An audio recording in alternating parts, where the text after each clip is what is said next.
The sea is burning around you. Black, acrid smoke coils into the sky, a foul serpent strangling the clean, salt air until there is nothing left to breathe but poison. Flames, impossibly orange and hungry, lick at the steel hull of your ship, their heat a physical blow against your face even from 50 yards away. The water, once a deep, placid blue, is now a churning graveyard of wreckage, shimmering oil, and the unrecognizable debris of war. And then you hear it, a sound that has become the soundtrack to your waking nightmares. A high, thin, screaming whine that seems to come from everywhere and nowhere at once, a sound that drills into your teeth and vibrates in your bones. You don't look up. You don't have to. You know what's coming. Another one. Your knuckles are white where you grip the cold steel railing of the destroyer's bridge, the metal vibrating through your skeleton as the ship's engines strain against her own wounds to keep her moving. This is your third encounter in 12 minutes. Your ship, the USS Laffey, has already been hit twice. The deck is slick with a cocktail of blood, seawater, and aviation fuel. The air is thick with the shouts of men, the roar of uncontrolled fires, and the percussive thunder of your own guns. But beneath it all, there is a silence, a pocket of cold, crystalline terror in your own mind, as you watch the speck in the sky grow larger, closer, more defined. You can see the shape of the wings now, the hateful red circle on the fuselage, the glint of the canopy. The Japanese pilot inside is already dead, his hands frozen to the controls, his mind erased by a doctrine you cannot and do not want to comprehend. He has one mission, to die taking you with him. You have one mission, to survive. In the chaotic, bloody final months of the Pacific War, this scene was not an anomaly. It was the new, terrifying reality of naval warfare. But on one April day in 1945, off the coast of an island called Okinawa, two American destroyers would face an onslaught so intense, so sustained, it defied all logic and all known limits of human endurance. They would fight off not one, not 5, but 17 dedicated suicide attacks. What you are about to discover is not just a story of naval combat, but a deep, unflinching look into the abyss of what it means to be human when the world is trying its best to kill you. It is a story about what happens when the limits of courage, engineering, and the human spirit are tested not just to the breaking point, but far beyond it, into a realm where survival itself becomes a statistical impossibility, a miracle born of sheer, bloody-minded refusal to die. This is the story of the USS Laffey and the USS Hadley, two Fletcher-class destroyers, the blue-collar workhorses of the American fleet that would earn their place in legend not through grand strategic victories or decisive fleet actions, but by simply refusing to sink. What the official, sanitized after-action reports describe with sterile understatement as a prolonged and successful defensive action was, in reality, a 4-hour descent into a special kind of hell. A relentless, minute-by-minute struggle where the only thing more certain than the next attack was the growing probability that no one would survive it. The truth of that day, the full measure of the terror and the heroism, has been buried for decades beneath layers of military protocol, declassified but unread documents, and a popular history that prefers clean narratives to messy, horrifying truths. We are here to excavate that truth, to pull back the curtain on the raw, visceral, and profoundly human experience of what it meant to be on those decks, to stare into the face of a flying bomb 17 times, and somehow, against all odds, live to tell the tale. To understand the crucible that was April 16, 1945, we must first understand the world these sailors inhabited, a world forged in desperation and ending in blood. The year 1945 did not dawn with a sense of imminent victory for the men fighting in the Pacific. It dawned with the grim certainty of the bloodiest year yet. The American island-hopping campaign had clawed its way across the vast ocean, leaving a trail of dead and broken on both sides. The Marianas had fallen, providing bases for the new B-29 superfortresses that were now turning Japanese cities into firestorms with horrifying efficiency. Iwo Jima, a tiny volcanic speck of land, had been captured at the cost of nearly 7,000 American lives and over 20,000 Japanese, a brutal slog that taught American planners a terrifying lesson about Japanese fanaticism. Now, all eyes turned to the final formidable barrier before the Japanese home islands, Okinawa. Okinawa was not just another island. It was the keystone in the defensive arch of the Japanese Empire. If it fell, the home islands would be exposed to American air and naval power on a scale never before imagined.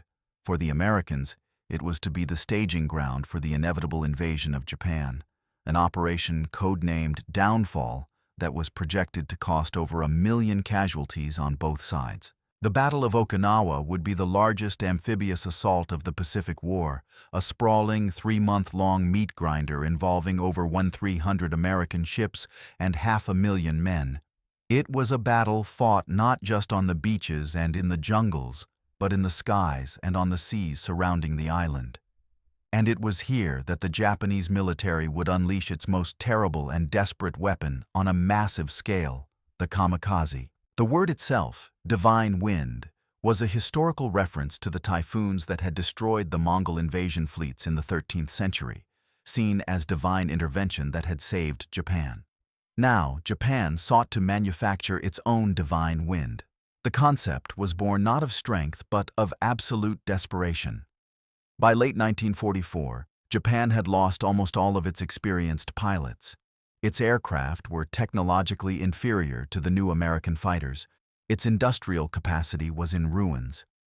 Conventional aerial combat was suicide. So, Vice Admiral Takejiro Onishi, a brilliant but grim pragmatist, proposed a new tactic: deliberately crash planes into enemy ships. It was a solution that turned Japan's greatest weaknesses, inexperienced pilots and obsolete aircraft, into a perceived strength. A pilot didn't need to know how to land or dogfight. He only needed to know how to take off and steer. The plane itself became a guided missile, the pilot its guidance system, and the bomb its payload. It was a weapon of terror as much as destruction, designed to break the will of the American Navy. The men who volunteered for these special attack units, the Tokubetsu Kogeki Tai, were a complex and tragic mix. Some were zealous nationalists, true believers in the divinity of the emperor and the honor of dying for him. Others were young, often teenage, conscripts pressured by a culture of intense conformity and shame into what they saw as their only honorable path. They wrote final letters to their families, drank a ceremonial cup of sake, and took off on one-way missions, their planes often carrying just enough fuel for the journey to the target. One such pilot was Lieutenant J.G. Kenji Tanaka, a former university student of literature from Tokyo. He had been conscripted 2 years earlier. He was not a zealot. He was a quiet, thoughtful man who loved poetry and had dreamed of becoming a teacher. But his country was at war, and duty was an inescapable concept. His training had been rudimentary at best. He had learned to take off, fly in a general direction, and that was about all. His final letter, found later, read, "Dearest mother, father, and little sister Emmy, do not weep for me. I go not as a warrior seeking glory, but as a son fulfilling my duty to our family and our nation. I will think of your faces in the final moment. I hope the cherry blossoms are beautiful in Tokyo this year. Your loving son, Kenji."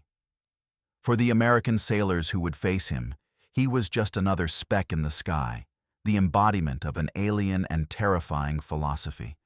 How do you fight an enemy who welcomes death? How do you reason with a missile that can think, if only for a few final moments? This psychological asymmetry was as potent a weapon as the explosives themselves.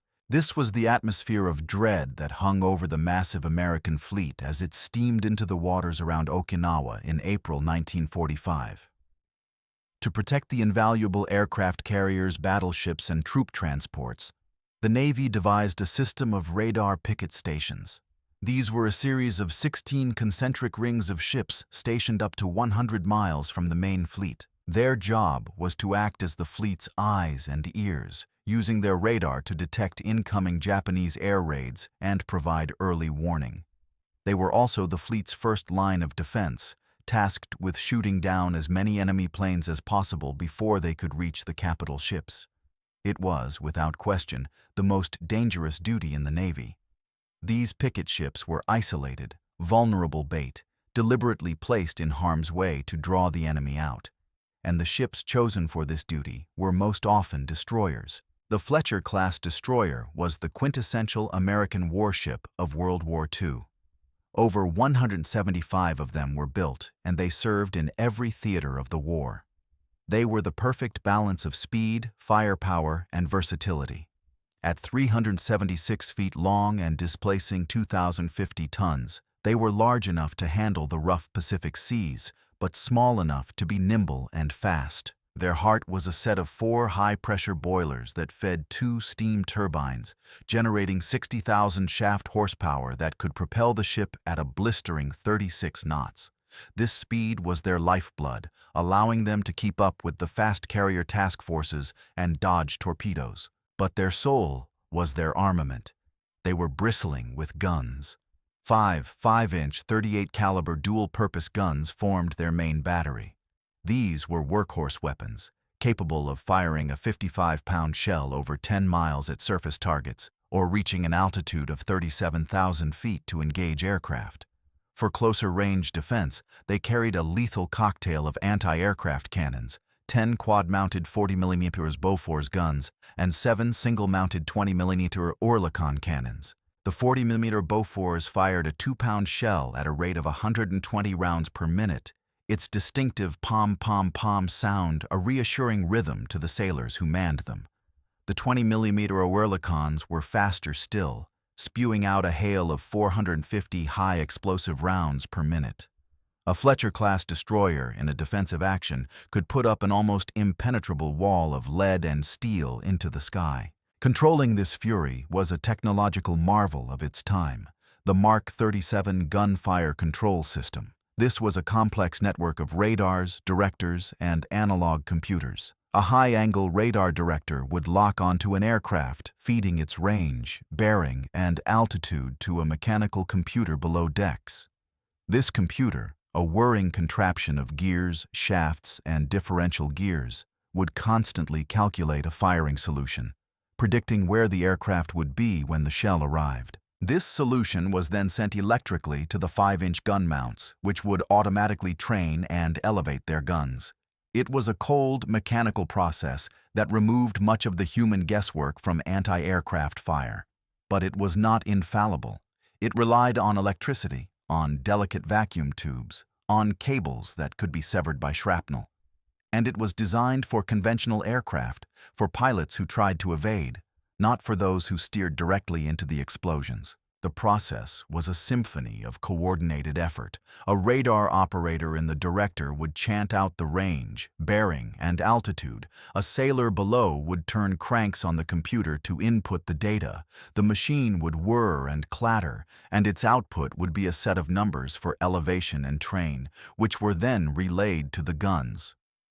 Under the pressure of a kamikaze attack, this symphony could easily descend into chaos. Another secret weapon was the VT, variable time, fuse. This was a tiny radio proximity fuse in the nose of a 5-inch shell. It emitted radio waves and, when the reflected signal from a target reached a certain intensity, it would detonate the shell. This meant a near miss was as good as a direct hit, showering the target with a lethal spray of shrapnel. It was a closely guarded secret, a technological leap that was proving devastating against Japanese aircraft. But it was a new technology, and there weren't always enough of these shells to go around. But for all their firepower and sophisticated technology, they were still tin cans. Their armor was thin, just a fraction of an inch in most places, designed to stop shrapnel, but not a direct hit from a bomb or a large-caliber shell. They carried a crew of roughly 300 men, a tight-knit community living in incredibly cramped conditions. The officers had slightly more space in the wardroom, a haven of relative comfort with tables for meals and bunks for rest. But the enlisted men were stacked in bunks 3 high in compartments that smelled perpetually of diesel, sweat, and stale cigarettes. Life was a routine of drills, watches, and maintenance, punctuated by moments of sheer terror. These were not the glamorous ships of the fleet. They were the blue-collar workers, the grunts of the sea, doing the hard, dirty, and dangerous jobs that kept the war machine running. The USS Laffey, DD-724, was a prime example of a battle-hardened Fletcher. She had been commissioned in February 1944 and had already seen extensive action. She'd screened carriers during the famous Marianas Turkey Shoot, bombarded enemy positions on Guam, and survived a typhoon that had sunk 3 other destroyers. Her captain, Commander Frederick Julius Beckton, was a seasoned naval officer, calm under pressure, with a reputation for demanding the best from his crew, but also caring deeply for their welfare. He was a sailor's sailor, a man who understood his ship from keel to mast, who could tell by the vibration of the deck which boiler was straining. By April 1945, the Laffey and her crew were veterans, but nothing in their experience could prepare them for Radar Picket Station No. 1. On the Laffey, life was a microcosm of this world. There was Seaman First Class Frank Little, a 19-year-old from a farm in Nebraska who had never seen the ocean before enlisting. He was a loader on a 40mm gun mount, his job to ram the 2-pound shells into the breech as fast as the gunner could fire. The night before the battle, he had written a letter. "My dearest Mary," it began, "the sunsets here are something else. They paint the whole sky in colors you can't imagine, orange and purple and red. It's hard to believe that something so beautiful can exist in a place with so much ugliness. The boys are all fine. We talk a lot about home, about what we'll do when we get back. I think about you and that little plot of land by the river. I try not to think about the other things, the things we don't talk about. Don't you worry about me. I'm coming home, I promise." He sealed the envelope, not knowing if it would ever be sent. There was Chief Boatswain's mate, Paul L. Henready, a 35-year-old lifer who had survived the attack on Pearl Harbor. He was a damage control expert, a man who could read the groans of a ship like a doctor reads a patient's chart. He was gruff, feared by the new recruits, but utterly trusted by Commander Beckton. And there was pharmacist's mate Joe Cuff, the ship's medic, a gentleman who carried the weight of every wound he couldn't heal. These were the men who would face the divine wind. On the USS Hadley, DD-774, the story was similar, but newer. The Hadley had been commissioned only a few months earlier, in November 1944. Her crew was greener, less seasoned by the horrors of the Pacific. Her captain, Commander John K.B. Ginder, was a capable Annapolis graduate, but he had not yet faced a trial like the one that awaited him. Among his crew was Ensign David M. Cutler, a young Harvard-educated officer from Boston, full of theoretical knowledge, but utterly unprepared for the reality of combat. He had spent the last week studying the Japanese aircraft recognition manuals, memorizing the silhouettes of Zeeks, Oscars, Judys, and Vals. He could tell you the wingspan of a Val versus a Judy, the engine configuration of a Kate torpedo bomber, but none of his books had prepared him for the feeling of a ship shuddering under the impact of a bomb, or the sight of a man burning just a few feet away. He was assigned as a gunnery officer, responsible for coordinating the fire of the 40mm batteries. He was smart, eager, and terrified. His journey on April 16th would be a baptism by fire. Also on the Hadley was a young man named Seaman Ralph Rodriguez from East Los Angeles, a son of Mexican immigrants who spoke Spanish fluently and had a knack for mechanics. He was a fireman, assigned to the black gang in the engine room, a world of heat and noise he had come to know better than the open deck. On April 12, 1945, the Laffey took up her position. For 4 days, the routine was monotonous. The radar swept the empty horizon, the lookouts stared at the endless blue, and the crew went about their duties. Frank Little wrote another letter, this one describing the strange beauty of a phosphorescent sea at night. Chief Henready ran his crews through damage control drills for the 10th time, barking orders, his voice a familiar growl over the ship's intercom. Ensign Cutler on the Hadley studied his gunnery manuals, trying to memorize every procedure, every calculation. In the Hadley's engine room, Ralph Rodriguez and his mates played cards, the grease permanently under their fingernails, their jokes a familiar shield against the underlying tension. Then, on April 16th, the sky changed. The morning began like any other, but there was a tension in the air, a feeling that something was coming.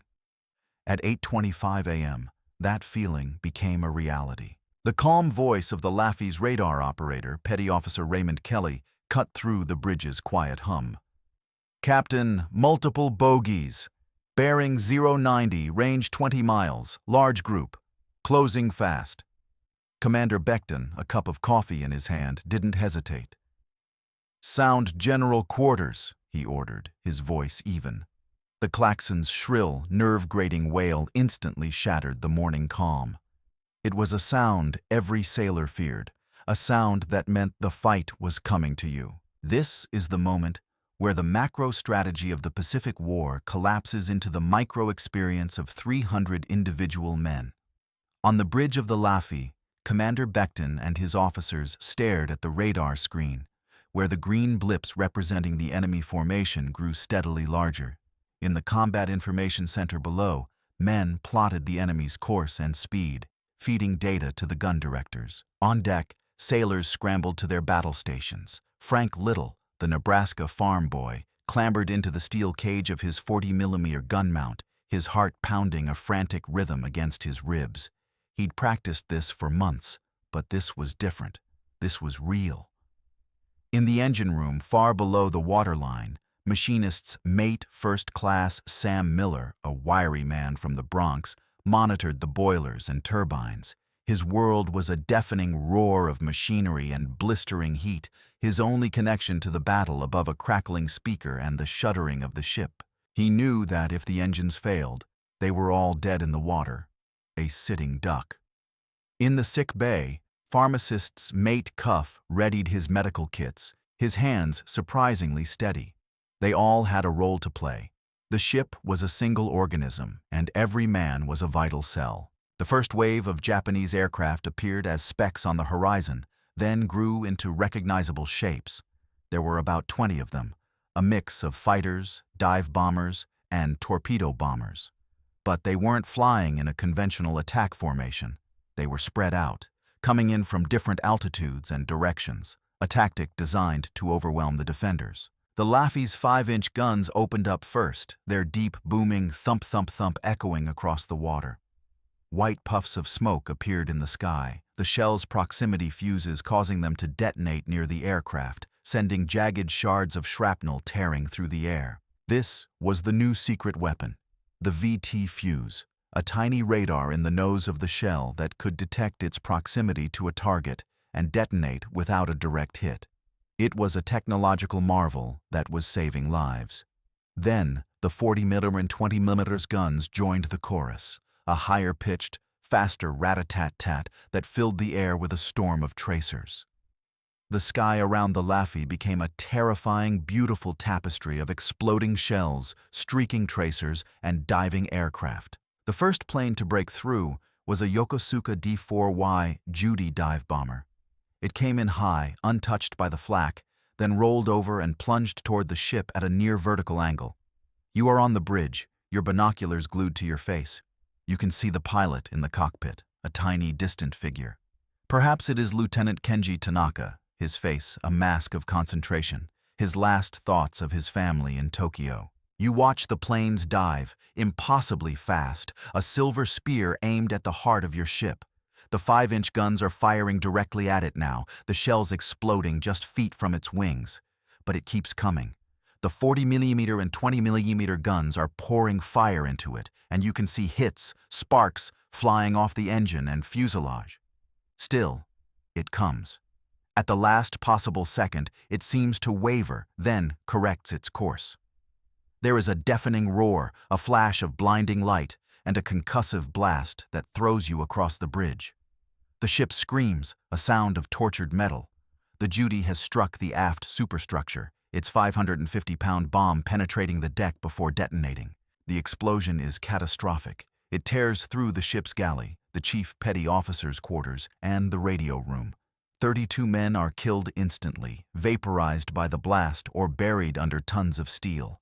Fires erupt immediately, fed by ruptured fuel lines and stored ammunition. The ship's radar is knocked out, blinding her to the next attacks. The main mast collapses, crashing onto the deck.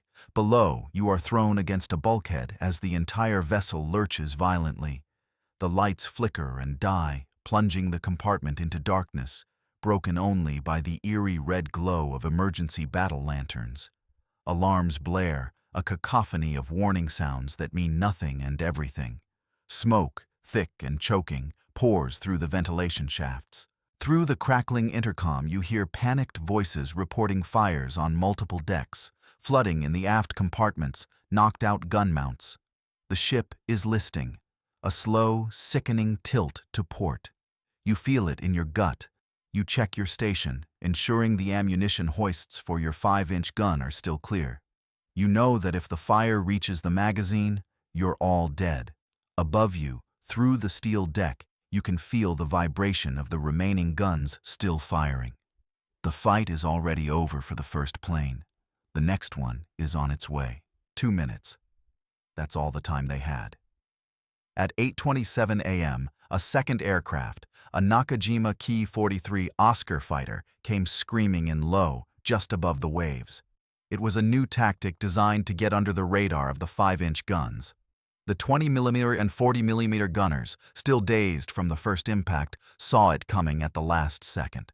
They opened fire, a desperate, panicked stream of tracers. Frank Little, on his 40mm mount, screamed at his crew to fire faster. They scored hits. The Oscar's engine burst into flame, but the pilot didn't pull up. He was committed. The burning aircraft, a flying funeral pyre, slammed directly into the Laffey's bridge. Commander Becton and his key officers were thrown clear or dove for cover, but the bridge was obliterated. The explosion ripped through the superstructure, adding to the inferno and killing more men, including the executive officer. The Laffey was now not just on fire and listing. She was leaderless, her command and control shattered. This is the psychological breaking point for any ship. The loss of the bridge and the captain is a mortal wound, but on the Laffey, something extraordinary happened. Commander Becton, though bruised and shaken, survived. He crawled out from the wreckage and, seeing the chaos, took command from the secondary con on the fantail. Using a sound-powered telephone, the one system that still worked, he began to reassert control. "Gunnery report!" he yelled into the mouthpiece. A voice, strained but determined, came back. "Number 3 and 4 5-inch guns are out, Captain. Number 1 and 2 are still firing. Most of the 40s are still in action." "Damage control," Becton ordered. "Get those fires out, now." His calm, authoritative voice was a lifeline, a single point of stability in a world of chaos. The crew, hearing their captain was alive and in command, found a new reserve of strength. But the Japanese were not giving them time to recover. The third attack came at 8:31 a.m. Another Judy. This time, the gunners were ready. Their anger and fear had been honed into a cold, focused fury. The 5-inch guns, firing from their limited positions, found their mark. The shell exploded just beneath the Judy's wing, tearing it off. The aircraft spun out of control and crashed into the sea. It was a small victory, but it was the first time they had shot one down before it hit them. It proved they could still fight. The fourth attack came at 8:40 a.m. It was during this attack that another player entered this deadly drama.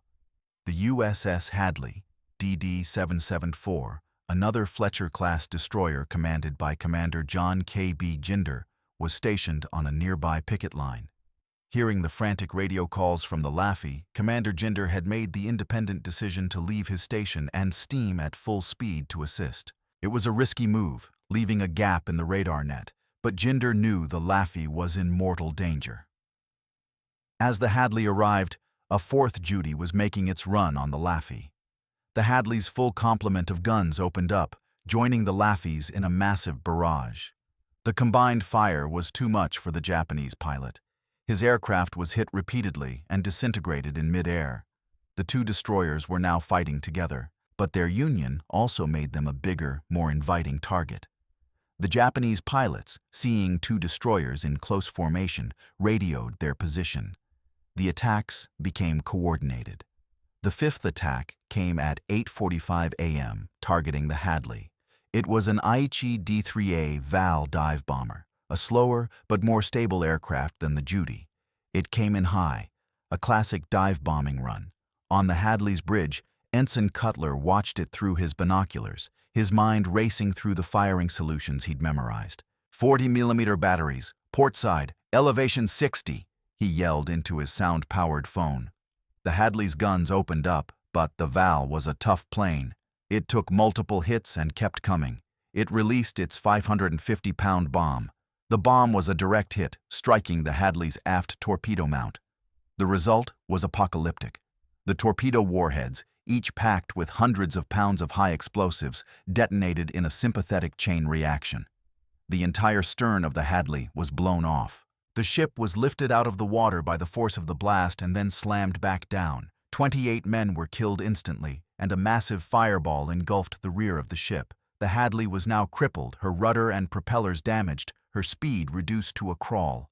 Ensign Cutler was thrown to the deck, his ears ringing, his world a blur of smoke and flame. The theoretical knowledge from Harvard was gone, replaced by a single primal instinct: survive. Below decks, Ralph Rodriguez and the Black Gang were thrown against the boilers, the world a nightmare of screaming metal and steam. The situation was now beyond critical. 2 destroyers, both heavily damaged, both with heavy casualties, were surrounded by a swarm of suicide planes. The Laffey had been hit twice. The Hadley had been hit once, catastrophically. Their combined firepower was severely degraded. The 6th attack came at 8:52 a.m., another Judy targeting the Laffey. It was shot down by the concentrated fire from both ships. The 7th, at 8:56 a.m., a Mitsubishi A6M Zeke fighter targeted the Hadley and was also shot down. The 8th, at 9:03 a.m., another Judy targeted the Laffey. This one got through. It struck the port side near the number 3 5-inch gun mount that was already out of action. The explosion tore a huge hole in the hull, causing massive flooding. The Laffey's list increased to a dangerous 10 degrees. Men below deck were trapped by rising water. This is where the battle transforms from an action sequence into a human drama of survival. We need to zoom in on the men fighting for their lives inside these dying ships. Below decks on the Laffey, Chief Henrity's damage control party is fighting a losing battle against the flooding. They are in a narrow, dark compartment, the water already up to their chests.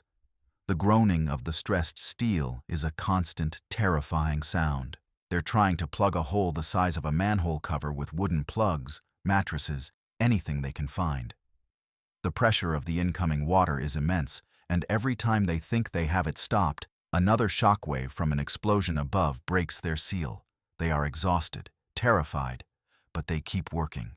They know that if this compartment floods, the ship will capsize. On the deck of the Hadley, a young 20mm gunner, Seaman First Class James P. Vanis, is bleeding from a shrapnel wound in his arm, but he refuses to leave his post. His gun mount is one of the few still operational. He's firing at a diving Judy, manually cranking the mount, aiming down the simple iron sights. The plane is coming right at him. He can see the rising sun on the wings. He keeps firing, the hot shell casings raining down on his neck and shoulders. The plane gets closer and closer until he can see the pilot's face. He fires his last round. The Judy's engine explodes. The aircraft, a ball of flame, passes just feet over his head and crashes into the sea 50 yards away.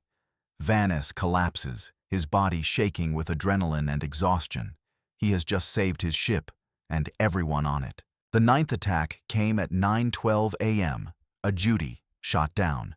The 10th, at 9:18 a.m., a Zeke shot down. The 11th, at 9:25 a.m., another Judy. This one hit the Laffey again, striking the starboard side and knocking out the forward engine room. The ship was now dead in the water, her guns powered by emergency diesel generators. Commander Beckton, on the fantail, knew the situation was hopeless. He gave the order he never wanted to give: prepare to abandon ship. The word passed through the ship, a death sentence delivered in a whisper. Men, their faces black with soot and streaked with tears, began to make their way to their assigned life raft stations. But then, something incredible happened. Chief Henridy's damage control team, through sheer superhuman effort, managed to contain the flooding in the aft compartment. They had saved the ship from capsizing. A runner arrived at the fantail, breathless. "Captain, the flooding is under control. We're still afloat." Commander Becton looked at the burning, sinking ship around him, at the exhausted, wounded men, and at the sky, which he knew held more death. He made a decision. "Abandon ship order is cancelled," he yelled into the phone. "All hands, return to battle stations. Fight the ship." A cheer, weak but defiant, went up from the men who heard it. They were not going to die today. The 12th attack came at 9:37 a.m. A Zeke targeted the Hadley. It was shot down, but not before it dropped its bomb, which missed but caused additional shock damage. The 13th, at 9:45 a.m., a Judy targeted the Laffey. It was shot down, but not before it strafed the deck with machine gun fire, wounding more men. The 14th, at 9:53 a.m., a Val targeted the Hadley. It was shot down, but crashed close enough to damage the hull with its impact. The 15th, at 10:02 a.m., a Judy targeted the Laffey, shot down, but its near-miss bomb caused more underwater damage. The 16th, at 10:11 a.m., a Zeke targeted the Hadley, shot down. The 17th and final attack, at 10:19 a.m., a Judy, the last of the group, made a run on the Laffey. By now, the Laffey was a floating wreck, her guns firing sporadically, her crew barely able to stand. But they had one last burst of energy. Every gun that could still fire did. The Judy was hit repeatedly and exploded in midair, a final satisfying fireball. And then, silence. The attacks stopped. The sky, once filled with enemy aircraft, was empty. The only sounds were the crackle of flames, the groaning of steel, and the cries of the wounded. For the crews of the Laffey and Hadley, there was no celebration. There was only the grim, overwhelming task of survival. The battle had lasted for 4 hours and 10 minutes. In that time, they had faced 17 dedicated suicide attacks. The Laffey had been hit by 6 kamikazes and 4 bombs. The Hadley had been hit by 2 kamikazes and a bomb. The combined casualties were staggering, 103 killed or missing, and over 300 wounded. Both ships were barely floating. While this hell was unfolding on the picket line, a different kind of tension was building miles away on the flagship of the invasion force, the USS El Dorado. In the Combat Information Center, officers huddled over a large map, tracking the chaotic radio traffic coming from Radar Picket Station 1. The calls were fragmented, desperate. Laffey hit, multiple times, bridge gone, Hadley, torpedo explosion, request immediate assistance, under heavy attack. Admiral Richmond K. Turner, the commander of the amphibious force, listened with a grim expression. He was a hard, demanding officer, but even he was visibly shaken by the reports. "How many ships do they have up there?" he asked his staff. "Just the 2, Admiral," a commander replied. "2 destroyers are holding off the entire goddamn Japanese Air Force," Turner muttered, a mix of awe and horror in his voice. He knew the picket ships were bait, but this was a slaughter. He ordered every available fighter cover and every nearby ship to their aid, but he knew it would take time. For now, the Laffey and Hadley were on their own. The High Command, for all its power and strategy, could only listen helplessly as the battle raged, a stark reminder that in war, it is the individual soldier, sailor, or airman who pays the ultimate price. The next few hours were a different kind of hell. The fight against the enemy was over. The fight to stay alive was just beginning. On the Laffey, damage control parties worked without rest. They were exhausted, dehydrated. Many of them wounded themselves, but they kept going. They shored up bulkheads with timbers, patched holes with welding torches, and crawled through smoke-filled compartments to rescue trapped shipmates. The medical teams, led by pharmacist's mate Cuff, worked miracles in the wardroom, which had been converted into a makeshift hospital. There was no morphine left, no clean bandages. They used torn shirts, distilled seawater, and their own bare hands. They amputated limbs, dug out shrapnel, and comforted the dying. It was a scene of medieval brutality and modern compassion all at once. On the Hadley, the situation was even more dire. The entire stern of the ship was gone. The fires were out of control. Commander Jinder, wounded in the initial blast, refused to leave the bridge. He directed the damage control efforts, knowing his ship was likely lost. But his crew, inspired by his courage, refused to give up. They fought the fires with hoses that were barely working. They pumped out water with hand pumps, and they tended to their wounded with the same grim determination as the crew of the Laffy. In the engine room, Ralph Rodriguez, his face smudged with grease and soot, worked with a team to shore up a cracked steam pipe, the hissing steam, a constant threat of scalding death. Slowly, miraculously, the situation began to stabilize. Other ships from the fleet, having heard the desperate calls, arrived to help. A minesweeper, the USS Threat, came alongside and took off the most seriously wounded from the Laffy. Another destroyer, the USS Benion, provided firefighting assistance. The Hadley, her crew unable to save her, was taken under tow. The Laffy, against all expectations, managed to restart one of her engines. She was still heavily damaged, but she could move under her own power. Commander Becton, his uniform torn and his face blackened, guided his broken ship toward the anchorage at Karama-Reto, a small island group used as a forward repair base. As they steamed away, the crew looked back at the scene of the battle. The sea was still littered with wreckage and oil. The sky was clear. They had survived.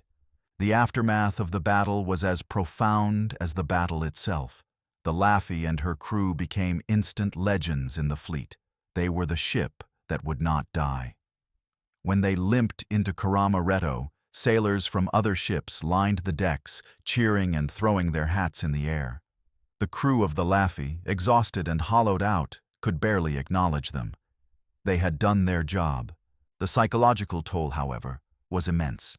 Many of the survivors suffered from what was then called battle fatigue, but what we now recognize as severe PTSD. They were haunted by nightmares, plagued by flashbacks, and crippled by anxiety. The smell of smoke, the sound of a plane overhead, even the sight of a sunny day could trigger a terrifying memory. Frank Little, the farm boy from Nebraska, could never again stand the sound of a small engine without his hands shaking. Chief Henretti, the stoic damage control chief, would wake up screaming in the night, dreaming of being trapped in a flooding compartment. Ensign Cutler on the Hadley, the Harvard man, never spoke of the battle again, his theoretical knowledge replaced by a silent, deep-seated trauma. Many turned to alcohol to numb the pain. Others found solace in the quiet camaraderie of their fellow survivors, bound by a shared trauma that no one else could ever truly understand. They had stared into the abyss, and the abyss had stared back. The story of the Laffy and Hadley also had a significant strategic impact. The ferocity of the Kamikaze attacks off Okinawa, culminating in engagements like this one, sent shockwaves through the American High Command. The official reports, detailing the damage to even the most heavily defended ships, painted a grim picture of what an invasion of Japan would look like. The Japanese had over 10,000 aircraft reserved for suicide attacks. The casualties would be catastrophic. This reality was a major, though often unstated factor in the decision to use the atomic bomb. The alternative, a conventional invasion, now seemed not just costly, but potentially unsustainable. The courage of the men on the Laffy and Hadley, in a strange and tragic way, contributed to ending the war by demonstrating the horrifying price that would have to be paid to win it conventionally. The Laffy herself, after temporary repairs at Karama-Reto, made the long journey back to the United States. She arrived in Seattle to a hero's welcome and underwent extensive repairs that took nearly a year. She returned to service in 1946 and went on to serve in the Korean War before finally being decommissioned in 1975. Today, she rests at Patriots Point in Charleston, South Carolina, a museum ship. You can walk her decks, stand on the bridge where Commander Becton fought his ship, and touch the steel that withstood 17 impacts. She is more than just a ship. She is a monument to the courage and resilience of her crew. The Hadley, sadly, was not so lucky. Her damage was too severe. After being towed back to the US, she was surveyed and deemed beyond economical repair. She was sold for scrap in 1947, her valiant service ending in a breaker's yard. But her story lives on in the memories of her survivors and in the naval archives that record her extraordinary final action. What does this story, this one-day saga of horror and heroism, teach us? It teaches us that courage is not the absence of fear, but the mastery of it. The men on the Laffey and Hadley were terrified. They were young men who wanted to go home, who had families and futures waiting for them. But they did their duty. They stood their ground when every instinct screamed at them to run. It teaches us about the power of training and discipline. The automatic responses, the knowledge of how to fight a fire or patch a hole, the muscle memory of loading and firing a gun, that's what saved them. It was not bravery in a spontaneous, cinematic sense, but a deep, ingrained professionalism forged by countless hours of drills. And it teaches us about the often invisible nature of sacrifice. The men on the radar picket lines were the unsung heroes of the Pacific War. They placed themselves in harm's way, day after day, to protect the larger ships. Their names are not as famous as the admirals or the fighter aces, but their contribution was just as vital. They were the human shield for the fleet, absorbing the blows that would have otherwise crippled the war effort. The story of the Laffey and Hadley is their story, writ large and in fire. In the end, the tale of these two destroyers is a profound human story. It's about what happens when ordinary people are pushed into an extraordinary and terrifying situation. It's about the choices we make when faced with our own mortality. It's about the bonds that are forged in the crucible of combat, bonds that last a lifetime. It's a story that has been hidden for too long, overshadowed by the larger narratives of the war. But it deserves to be told.